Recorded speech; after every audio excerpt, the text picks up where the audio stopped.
Pulut panggang, daun keladi, kuih bangkit tersusun rapi. Sebulan Ramadan kita lalui, kini Syawal menjelma lagi. Sedar tak sedar, pejam celik dah sampai Hari Raya Aidilfitri. Sepanjang bulan Ramadan yang lepas, Salai Power sangat bersyukur sebab anda semua yang memeriahkan bufet Ramadan kami.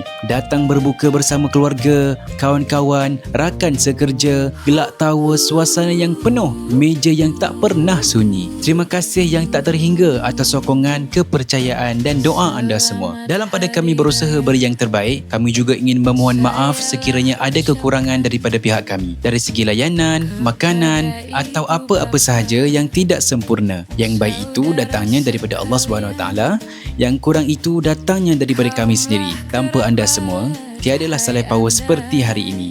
Andalah yang menjadikan tempat ini hidup, meriah dan penuh cerita. Di kesempatan ini, kami warga Salai Power ingin mengucapkan Selamat Hari Raya Aidilfitri, maaf zahir dan batin. Semoga raya kali ini penuh dengan kegembiraan, keberkatan dan kebahagiaan bersama insan tersayang. InsyaAllah, lepas raya nanti kita jumpa lagi di Salai Power, Jalan Kebun Shah Alam. Terima kasih kerana sentiasa bersama kami.